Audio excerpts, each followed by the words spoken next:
Maka kita harus tahu dulu hati nurani ini tidak di mana, karena kecerdasan itu berkaitan dengan hati nurani, bukan dengan otak. Kalau otak itu masalah pintar. Kalau pintar itu otak. Informasi dan data semakin banyak kamu serap di dalam otak, di dalam pikiran kamu, kemudian memang terkadang bisa kamu masukkan ke dalam benak, ke dalam hati, begitu ya, entah sanubari atau nurani. Tapi informasi-informasi yang kamu rekam dalam memori otak, informasi atau data, itu menjadi sebuah pintar. Pintar itu belum berkata, kalau cerdas elemennya banyak. Kalau cerdas elemennya banyak, kalau pintar itu banyak informasi yang kamu terima dan itu menjadikan kamu keren. Pintar itu biasanya identik dengan keren. Ngerti maksud saya? Jadi orang pintar itu cirinya apa? Jas, itu pintar kan gitu kan, pintar gitu. Orang cerdas terkadang nggak membutuhkan jas. Dia cerdas di petani, kok nganggo jas, berarti nggak cerdas begitu. Berarti nggak cerdas. Dia cerdas sebagai umpamanya nelayan, tapi hari-harinya pakai jas. Dia tidak cerdas, dia hanya pintar. Karena dia cukup di bangku sekolah, maka dia dapat menguraikan tentang nelayan dan tentang pertanian. Tidak harus praktek ke lapangan, maka dia disebut pintar. Tapi kalau cerdas, tidak membutuhkan pakaian. Pakaiannya harus sinkron dengan kecerdasan itu.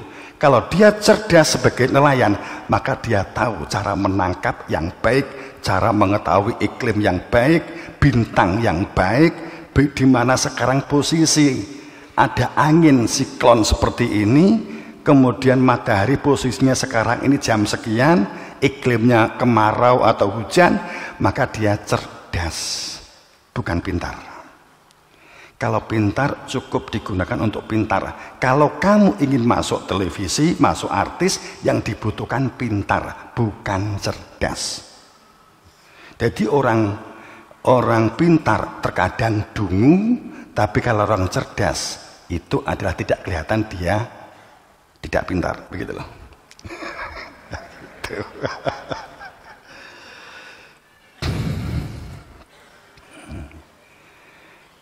Karena cerdas itu elemennya banyak gitu ya, cerdas itu elemennya banyak. Lah kamu memilih pintar atau memilih cerdas? Gitu. Ya kalau pintar ya, kalau hanya ingin pintar ya setiap hari tiktokan gini ya, pintar itu.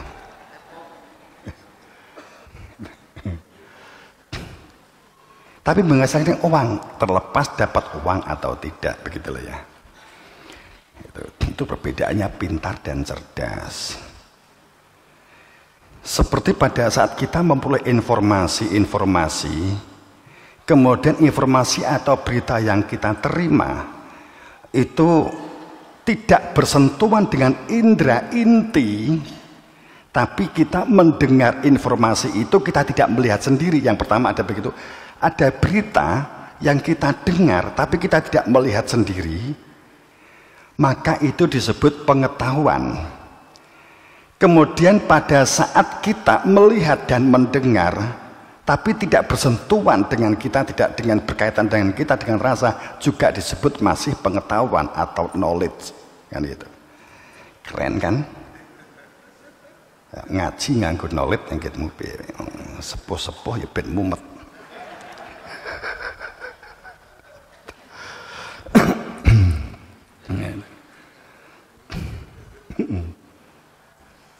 Pak ya kan ngomong apa tak nelit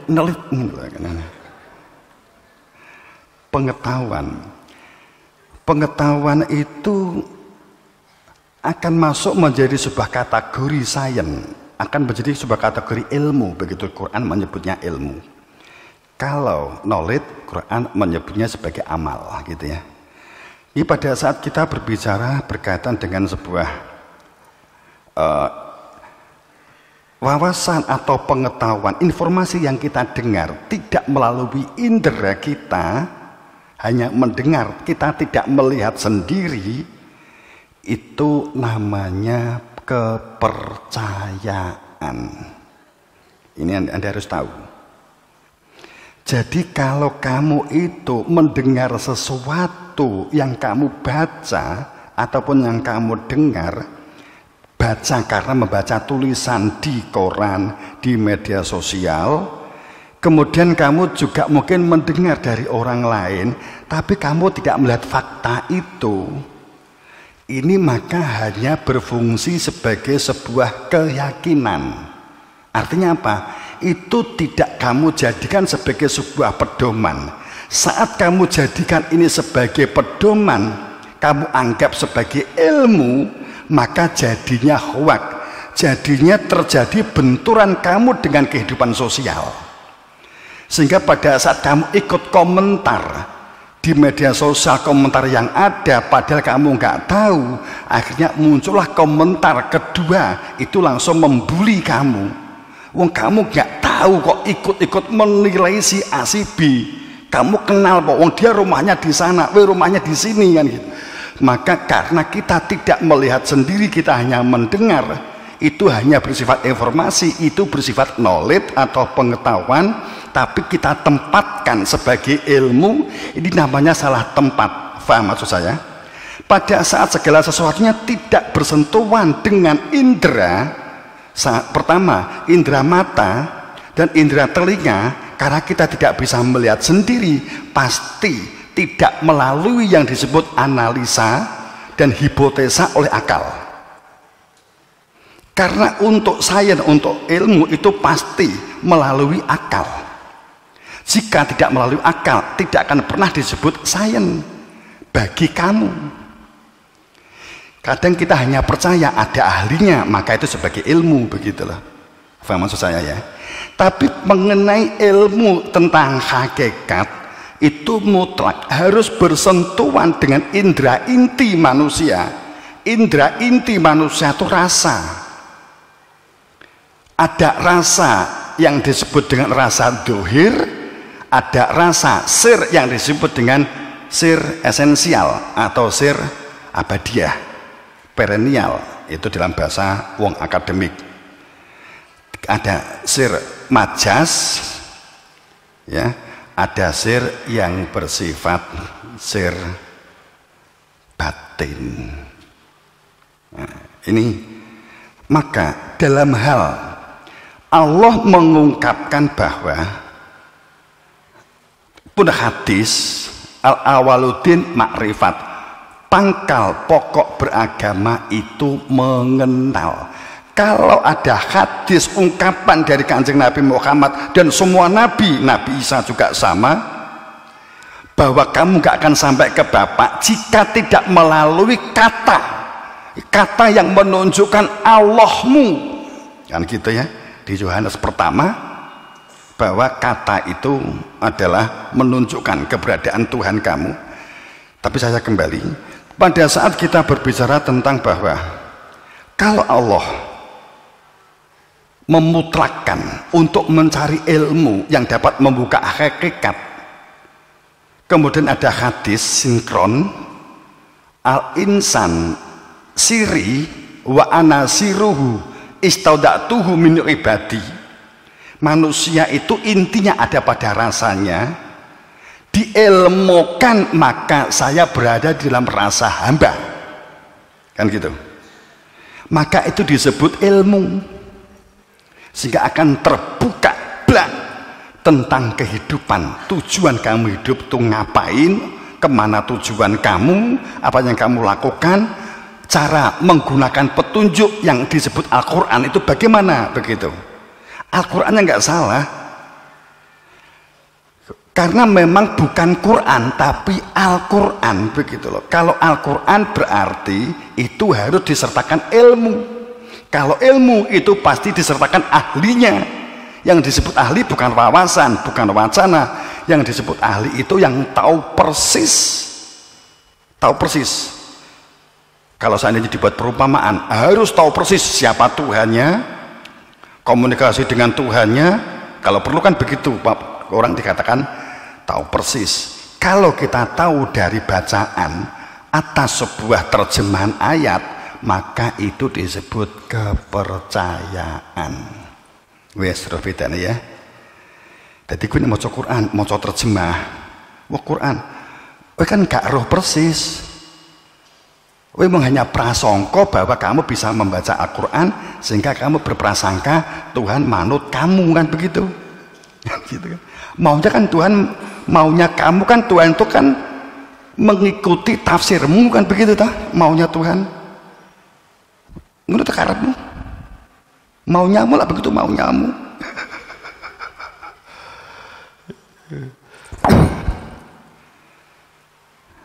Terus kemudian lebih parah nih, kamu mengikuti orang yang supaya Tuhan itu maunya mengikuti dia, kan begitu terus berlanjut. Itulah perbedaannya antara kepercayaan, pengetahuan dan ilmu, kan gitu ya. Kalau intuisi itu perasaan, kalau opini itu perasaan. Perasaan itu juga bisa salah, bisa benar, tergantung. Tapi kalau kebenaran Tuhan, ya akeh salah kok. Gitu. Perasaanku kayak sapa akeh Luna Maya ke perasaanku kayak bojoku, alah belgedes po perasaan. Saat kamu itu menjadi suaminya si A, itu bukaannya perasaan itu sudah bukan gitu. Perasaanku ki kok kayak garam ya, duduk jelas begitu loh. Perasaan saya bupati itu manut karo aku kok enggak. Itu saya tuh mau cerita tentang unsur politik kok enggak nyaman ya, karena pasti kok akhirnya kan dikira ngeritik gitu ya. Enggak lah, enggak jadilah gitu ya, enggak jadi.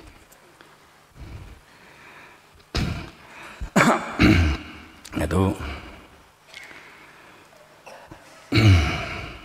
ini tadi kita sudah buka tentang kefikiran ya, tentang kefikiran. Jadi yang menjadi pijakan kita untuk menjadi hamba Allah itu adalah hamba yang fakir. Fakir itu tempat salah, tempat kurang, tempat dosa. Tapi prakteknya itu angel. Terkadang itu ngomong kita begini, guyo berukun bebarengan ilik kinilaan puji pinuji ilik. Ning faktane setelah dari pengajian enggak puji pinuji, enggak ilik kinilaan, lek kinelean, kan gitu. Jadi kecut kabeh.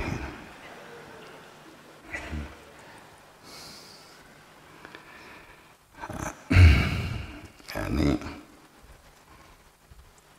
Jambira kena kesuwen kan masake Mbah Surono. Oke nek Mbah Surono lara. Bar jemput kowe lara. Kowe ora ngebel sing sehat kok ya. Mbahmu mbok kon jemput.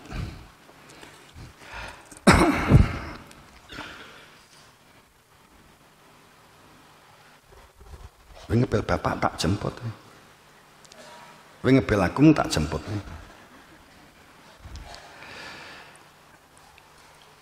Jamaah rahimakumullah. Makanya kan wadhkur rabbaka fi nafsika itu kan luar biasa ya. Ingatnya kepada Allah itu seyogyanya terus menerus disertai dengan kewaspadaan.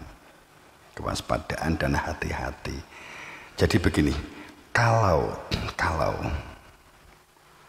kamu supaya tidak disusupi orang baru yang datang kepada keluarga kamu atau ke cabang, ke ranting atau ke pusat, rasional kamu harus dalam posisi cerdas. Jika ada orang baru, kamu ngoreksinya adalah nalar dia itu begini. Saat dia datang, yang diomong itu adalah kritik subjek. Kritik mengolok, mungkin dia ngolok istrimu, ngolok suamimu, berarti ini sudah tidak beres. Sayang, Terkadang kita kalau ada orang yang ngomong subjek itu langsung gayeng. Bu, napa Pak? Wong wedok niku pripun to Mbak watake Mbak? Nggih ngaten-ngaten. Kok bojo kula ngaten to? Oh nggih mboten, bojo kula mboten enak niku ngaten-ngaten. Itu biasanya ibu yang diajak omong-omong yang disebut Mbak oleh tamu tadi itu langsung tergiur. Ingat, saat bersifat subjek itu sudah tidak beres. Saat datang ke kamu, kalau dia punya masalah yang diomong seharusnya bukan lagi subjek, apalagi jika itu anggota keluarga. Jika dia datang kepada kamu, ngomongnya adalah masalah subjek pasangannya, berarti dia itu curhat, bukan itu intinya, tapi melakukan PDKT kepada kamu padahal kamu sudah bersuami. Itu yang sesungguhnya tidak pernah diwaspadi oleh kita. Sebenarnya tidak hanya di situ. Pada saat kamu WA itu kemudian mengungkap subjek, itu sudah tidak tempatnya dan itu pasti pembiasan, dan itu jika berlanjut pasti akan terjadi keretakan dan akan terjadi benturan di antara kamu dan keluarganya. Pada saat seseorang masuk ke cabang karena akan banyak warga yang baru, saat dia datang kamu silau karena intelektualnya, karena kepintarannya, dan kamu melihat pakaiannya. Tadi saya sudah ngomong, orang cerdas bukan pakaian. Jika kamu silau, maka kamu akan mudah disusupi karena kamu cepat minder hanya karena melihat pakaian. Kamu ketemu orang berjas minder, ketemu pakaian polisi minder, ketemu pakaian TNI minder. Itu berarti kamu dulu ingin jadi polisi, ingin jadi TNI, nggak berhasil, kan begitu?